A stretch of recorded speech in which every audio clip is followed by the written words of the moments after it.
주영석 기자의 뉴스 속으로.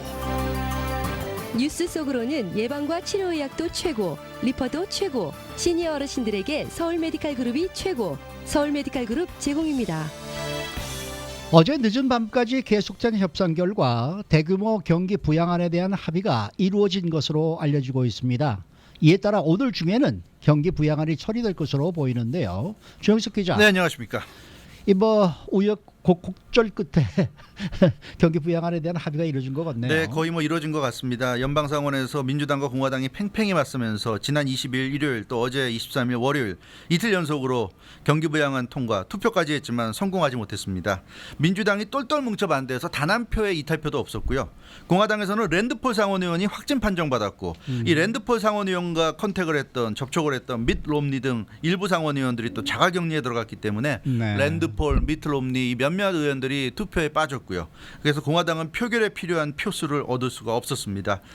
결국 그 LA 시간 어제 오전에 두 번째 표결까지 실패하고 나서 이 미치 매코넬 공화당 상원 원내대표가 더 이상 어제는 투표가 없을 것이라고 선언했고 그 이후에 스티븐 무누신 재무장관 그리고 척 슈머 민주당 상원 원내대표가 적극적인 협상에 들어갔습니다. 어제 하루에만 4차례나 회의를 이 두 사람이 계속한 것으로 나타났고요. 그 결과 원칙적인 합의에 이른 것으로 알려졌습니다. 어제 밤늦게까지 정말 그 밤늦게까지 이 두 사람이 만나서 머리 맞대고 논의의 논의를 거듭했고요.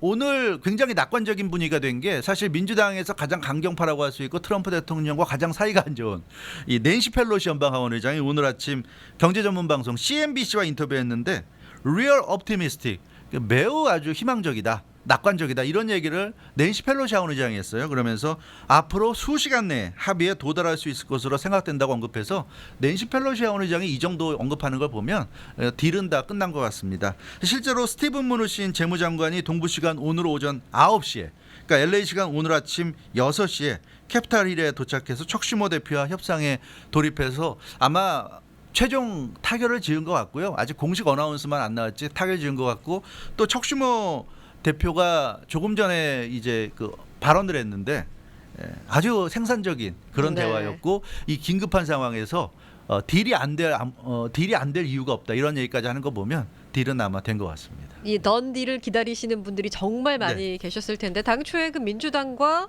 공화당 같은 경우에는 여러 가지 부분에서 굉장히 많이 달랐단 그렇죠. 말이죠. 근데 어쨌든 간에 좀 합의점에 도달을 한 것 같아서 저도 안도의 한숨이 내쉬어지는 거예요. 기다리시는 분들이 많이 계시니까. 네, 그렇습니다. 지금 모든 비즈니스가 셧다운된 상황이어서 정말 그 미국 경제가 심각한데요. 하루빨리 하루속히 그 어차피 지급될 돈이라면 빨리 나와야 될 텐데 좀 걱정했는데 다행히 오늘 중에는 좀 처리가 되지 않을까 기대가 됩니다. 정치 전문 매체 더일은 그동안 공화당과 민주당이 스티뮬러스 패키지 이 경기 부양안을 놓고 대립을 벌였다고 그랬어요. 그 몇 가지 쟁점이 항공업계 지원하는 것 그리고 언엠플로이먼트 베네핏의 증가 그러니까 실업수당의 증가, 병원 지원금 증가 이런 그 몇 가지 부분에서 첨예한 대립 상태를 보이면서 이 갈등이 해소되지 않았는데 하지만 그 어제 그 말씀드린 대로 어제 오전에 두 번째 표결까지 실패하면서 미치 매코넬이 더 이상 표결은 없다 선언했고요. 그리고 미치 매코넬이 한 발 뒤로 뺐습니다. 물러났습니다. 그리고 그 자리를 스티븐 무누신 재무장관이 들어갔어요. 그래서 척 슈머 민주당 그 원내대표와 스티븐 무누신 재무장관이 머리를 맞대고 담판을 하면서 타협을 했는데 그 결과가 상당히 좋았던 것 같습니다. 그러니까 공화당이 빠지고 트럼프 행정부가 들어가서 민주당과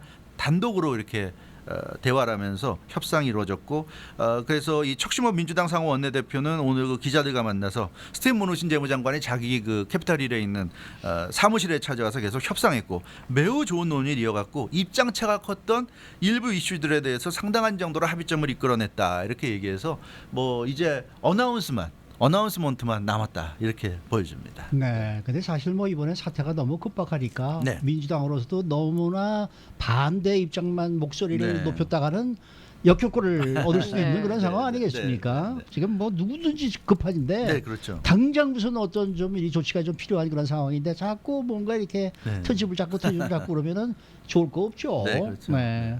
근데 어제 저녁에 이루어진 합의점의 구체적인 내용은 좀 나와 있긴 합니까? 내용이 좀 나왔는데요. 네. 일단 그 민주당이 항공업계에 대한 $250억 지원에 합의했습니다. 네. 그러니까 민주당은 이 항공업계 지원을 굉장히 반대해 왔는데요. 민주당이 합의해줬고요. 그리고 항공화물 운송업계를 위해서 항공화물 운송업계를 위해서 40억 달러를 지원하는 것에 대해서도 민주당이 합의했습니다. 그러니까 민주당은 이것은 이제 트럼프 행정부가 강력히 원했던 대목인데 이런 내용에 합의해준 대신에 기업에 대한 스탁 바이백, 그러니까 이게 뭐냐면 이 정부로부터 돈을 지원받아서 그 돈으로 자기들 주식을 사는 거예요, 기업이. 그러니까 이렇게 되면 지원해주는 의미가 없다. 결국 그 돈을 줘봐야 기업들이 자기 배 불리기만 바쁘니까 이렇게 되면 안 된다. 그래서 이번에는 지난번까지는 그러니까 2008년 금융위기 사태 때도 그랬고 항상 보면 이 베일아웃을 해줄 때 그 돈을 받아가지고 시중에 돈을 풀라고 주는데 자기들이 움켜쥐고 자기들 배 그렇기 때문에 이번에는 스탁 바이백, 그래서 돈을 지급받은 기업들은 절대로 자기 자사주를 매입할 수 없게, 이게 2년 금지로 돼 있었는데 그것을 문서화하는 것을 원했고요.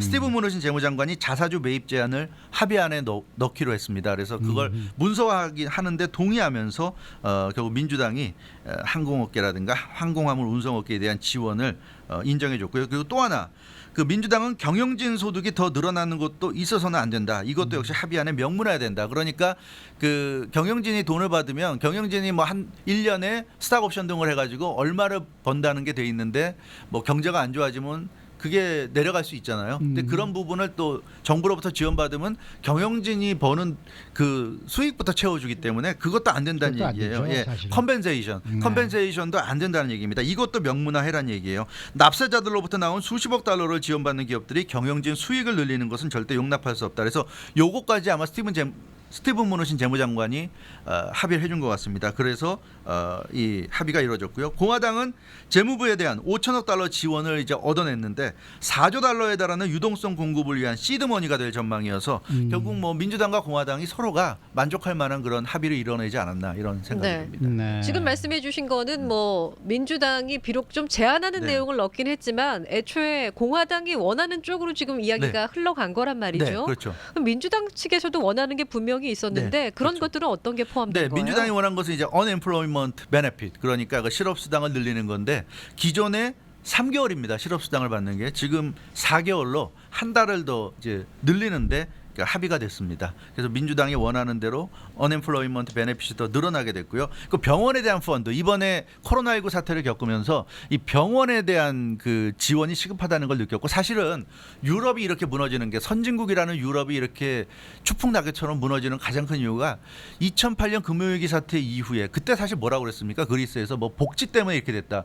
복지가 굉장히 공격을 받았어요. 그래서 복지에 대한 예산이 엄청나게 축소가 됐고, 그 복지에 대한 예산이 축소되면서 타격을 받은 게 병원이에요.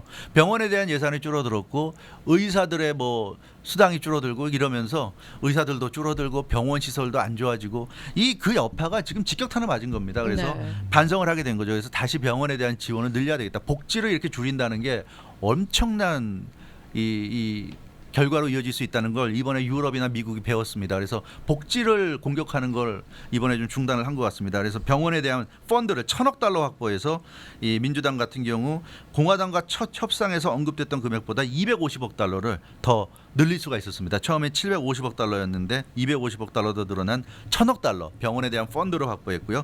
그리고 코로나19 감염자들의 케어를 위한, 그러니까 코로나19 감염됐다가 이제 회복되는데 아시다시피 폐 쪽이 좀 망가질 수 있다고 그러지 않습니까? 그래서 폐가 안 좋으면 이게 후유증이 남기 때문에 뭐 회복이 되더라도 힘들 수 있는데, 그래서 이 코로나19 감염자들 케어를 위한 자금 300억 달러에 대한 동의도 민주당이 공화당으로부터 이제 이끌어냈습니다. 그리고 각종 도메스틱 프라이어티들에 대해서도 2천억 달러를 이제 또 지원받기로 했다고 하는데요. 뭐 자세한 내용은 또 봐야 되겠지만 국내적으로 필요한 부분들에 대한 자금 2천억 달러 또 나왔습니다. 이건 민주당이 요구했던 것으로 보입니다. 그리고 민주당은 그 스탁 바이백, 그러니까 그 자사주를 매입할 수 없는 것, 그리고 executive compensation, 경영진들이 그 우선적으로 수익을 챙기는 것, 이것 등을 이제 금지하는 것을 이제 문서화하는 것. 그 어제 저녁에 합의는 됐는데 이게 이제 완전히 문서화는 안 됐다고 그래요. 그래서 아직까지 그 문서화가 안 됐기 때문에 최종 합의 발표를 못 했는데, 오늘 아침에도 스티븐 무너신 재무장관과 척슈머 민주당 상원 원내대표가 만난 걸 보면 문서화가 되는 것 같습니다. 그래서 민주당은 문서화가 되면 그러니까 주식 자사주를 2년간은 절대로 살 수 없다는 것, 그리고 컴펜세이션, 이 경영진의 소득으로 갈 수 없게 한다는 것, 요 두 가지를 문서화해주면 사인하겠다. 이것이 이제 민주당 얘기인데요. 오늘 중에는 아마 나올 것 같고, 그렇게 되면 이르면 오늘, 늦어도 내일이면 이게 통과될 것으로 이렇게 좀 보여지고 있습니다. 네. 민주당의 요구 사항도 보면은 리즈너블하네요. 리즈너블 한 거지, 이 정도면. 예, 네. 이 정도면 한 리즈너블한 거예요. 거예요. 그리고 이제 한 가지 더 있는데요. 정부로부터 지원받는 기업은 단 한 명도 해고하면 안 해고하면 된다. 안 예, 된다. 고용 네, 해고하면 안 네, 돼. 사실 네. 그렇죠. 돈은 돈대로 받고 네. 비용 절감한다고 노동자들 해고해 버리면 결국 그렇죠. 실업자들이 그렇죠. 늘어나면 경제가 불안정해지거든요. 그렇죠, 그래서 그렇죠. 제가 볼 때는 민주당 요구도 상당히 리저너블하지 네. 않았나 그런 네, 느낌이 네. 듭니다. 네. 지금 뭐 그래도 가장 우리들이 관심을 모으고 있는 건 이제 현금 지급인데 지급이죠. 네, 뭐 네. 확정 된 겁니까? 뭐 그러니까 매번 그렇죠. 달라지고 달라지고 있는데. 있는데, 근데 현금 지급은 아마 민주당 공화당에서도 일찌감치 합의가 된 것 같아요. 이번에 그 쟁점 사항들 보면 현금 지급은 없습니다. 그래서 이 더일이 발표한 그 보도한 내용을 보더라도 현금 지급이 없는데 이거는 쟁점이 아니었어요. 현금 지급은 양당에 불만이 없었는데 문제는 그 현금 지급과 더불어서 기업들에게 이제 네. 돈을 주는 부분에 있어서 민주당이 걱정했던 대로 또 노동자들은 불이익을 겪고 일부 부자들만 또 혜택을 받는 그런 부분에 대해서 이제 서로 간에 좀 이견이 있었기 때문에 그랬는데요. 그래서 한 사람당 $1,200씩 지원되고, 이 한메타 특파원은 $500라고 했는데 $600 아닌지 모르겠어요. $1,200, $2,400에 $600면 $3,000인데 이게 $500인지 $600인지 아무튼 미성년자는 그렇게 절반, 그 성인의 절반을 받습니다. 그래서 한 사람당 $1,200, 미성년자는 $600. 그렇게 되면 부모가 있고 미성년 자녀 한 명 있으면 한 가정에 $3,000가 그렇죠. 지불이 되는 거죠. 그래서 저 CNN이나 MSNBC도 한 가정에 $3,000씩 간다. 뭐 이런 식으로 표현을 하는 걸 제가 본 기억이 나는데, 어찌 됐건 그 액수에서 지금 합의가 이루어진 것으로 보이고요. 상원에서는 상원에서. 근데 낸시 펠로시 연방하원 의장이 어제 독자적인 자신의 스티뮬러스 패키지를 언론에 공개했어요. 이게 뭐 1,000페이지가 넘는 어마어마한 양이었는데, 거기에 보면 1인당 $1,500씩 받는 걸로 그렇게 돼 있습니다. 그래서 이게 상원과 하원이 어떻게 합의가 될지 모르겠는데 아무튼 $1,200는 확보가 된 것 같고요. 연방하원은 1인당 $1,500까지 주자고 하니까 이게 채택이 된다면 조금 더 올라갈 수 있습니다. $1,200가 될지 $1,500가 될지 아무튼 $1,200 이상은 나올 것 같다. 이렇게 말씀드릴 수 있을 것 같고요. 중간 지점으로 $1,350 어때요? 그것도 뭐 나쁘지 않은 것 같습니다. 그리고 이 낸시 펠로시 하원 의장이 어제 발표한 독자안이 상당히 관심이 모으는데 내용 면에서도 파격적이었어요. 연방상원의 공화당안은 1인당 연평균 소득 $75,000 미만, 네, 부부가 네. 함께 조인트로 세금 보고할 때는 $150,000 미만이었는데 네, 연방하원 민주당안은 소득의 제한이 없습니다. 그러니까 텍스 아이디만 있으면 누구나 다 누구든지밖에. 지급받는다. 왜냐하면 사실은 부자들이 $75,000 이상 부자들이 머릿수로는 얼마 안 되잖아요. 머릿수는 얼마 안 되는데 일부 부자들이 엄청난 재산을 갖고 있으니까 사실은 전부 다 줘도 액수 면에서 큰 의미는 없다. 그래서 민주당 같은 경우는 소득 제한을 굳이 둘 필요도 없다. 텍스 아이디만 있으면 무조건 다 주자. 이게 그 낸시 펠로시 하원 의장이 지금 그 제시한 아니고요. 그리고 리타이어한 사람들, 실업자도 전부 다 돈을 받게 하자. 그래서 궁금했었죠. 근데 낸시 펠로시 하원 의장은 리타이어한 사람도 다 줘야 된다. 그리고 네. 실업자도 다 줘야 된다. 이게 낸시 펠로시 하원 의장의 그 안입니다. 그리고 그 연방상원이 그 세금 보고를 그럼 뭘 기준으로 할 거냐? 지난해 2019년 작년에 세금 보고를 기준으로 해서 이 돈을 주자는 거고, 그리고 소셜 시큐리티 받는 사람들도 돈을 주자. 왜냐하면 소셜 시큐리티 받는 사람들은 자기가 일할 때 세금을 냈던 사람들이잖아요. 그렇죠. 예, 그러니까 이런 사람들을 줘야 된다. 이런 거였는데 여기에 비하면 리타이어한 사람, 실업자까지 전부 다 줘야 된다는 거 보면 확실히 낸시 펠로시 하원 의장의 안이 좀 더 폭넓게 미국인들에게 돈을 주자는 그런 안인 것 같아요. 그래서 어떤 게 채택될지 모르겠지만 아마도 제 느낌상으로는 돈을 푸는 거니까 되도록이면 많은 사람들에게 가는 쪽으로 좀 합의가 이루어지지 않을까 그런 기대는 하는데요. 뭐 어떨지 모르겠습니다. 그리고 병원에 대한 지원액이 그 총 $2,300억, 이건 이제 낸시 펠로시 하원 의장이 아니고요. 지금 $2,000억 합의가 됐으니까 이건 뭐 큰 차이 없으니까 될 것 같고, 실업수당 혜택을 확대하는 안이 있고, 그리고 페이드 식 리브, 그러니까 우리가 병가를 갈 때 돈을 받고 병가를 가는 거죠. 그것도 지금 낸시 펠로시 하원 의장 안에 포함되어 있습니다. 그리고 이게 사실 민주당이 항공업계에 대한 지원을 반대한 게 이런 게 있었는데요. 항공업계에 대해서 연방상원안대로 $250억 지원이 확정된다면 이산화탄소 배출을 줄이는 것에 집어넣어야 된다. 그러니까 그렇게 혜택을 받으면 좀 너희도 노력을 해라 이거예요. 그래서 2050년까지 지금보다 이산화탄소 배출을 절반 이하로 줄이는 것을 명문화하자. 그래서 돈 받고 혜택을 받되 좀 항공업계도 최소한의 노력을 하자. 근데 제가 볼 때 이 정도면 민주당 안이 그렇게 과격하다거나 뭐 문제 있는 것 같지는 않고요. 지금까지는 일방적으로 기업에게 돈을 줬다 그런다면 돈을 주는 만큼 최소한의 뭐 노력하는 걸 요구한다. 뭐 그 정도로 볼 수 있을 것 같아요. 어찌됐건 낸시 펠로시 하원의장이 제시한 연방하원 안에 일부 좀 하이라이트가 될 만한 부분을 제가 소개해드렸는데 이 정도면 공화당과 합의 못할 그렇죠. 이유는 절충안이 없을 나올 것 것 같아요. 절충안은 같아요. 충분히 나올 수 있을 것 같습니다. 그리고 지금 카톡으로 그 현금 지급에 대한 얘기를 저희가 하다 보니까 네.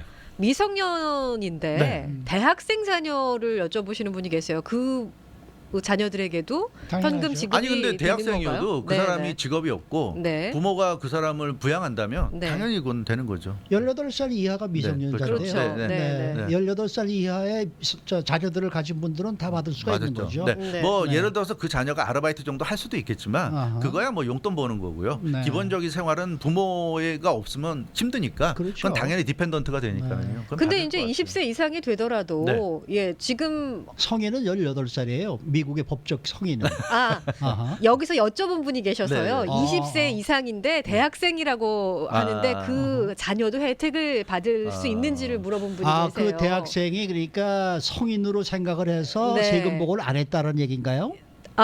성인인데 지금 돈을 버는 게 없는 거죠. 그래서 부모의 서포트를 받고 있는데 성인이지만 그러면은 분명히 해당이 되느냐. 20살 이상이 된 학생이 세금 부모가 세금 보고를 할 때 네. 나는 디펜던트로. 성년 자녀가 있는데 얘네들은 네. 학교를 다니기 때문에 내 그렇죠. 서포트를 받는다라고 분명히 보고를 했을 네, 거예요. 그렇게 보고를 하셨대요. 디펜던트. 그러면 되는 거죠. 그럼 성인이어도 상관이 아마 없군요. 이거는 네. 되리라고 봅니다. 네. 제가 네, 뭐 네. 자신은 그렇죠. 없습니다. 이거는 그렇게 엄격하게 까다롭게 심사를 해서 주는 게 아니라 네, 네. 되도록이면 다 돈을 모든 사람한테 갈 수 있도록 하는 거니까 그렇죠. 네. 그런 경우 까다롭게 심사하지 않고요. 지금 말씀하신 대로 네. 그 주는 쪽으로 하지 않을까. 저도 그런 생각을 해봅니다. 되도록이면 많은 분들이 더 받아야죠. 많은 혜택을 받아야죠. 받으셨으면 좋겠어요. 많은 네. 분들이 받으셔야죠. 네. 수고 많으셨습니다. 주영석 기자였습니다.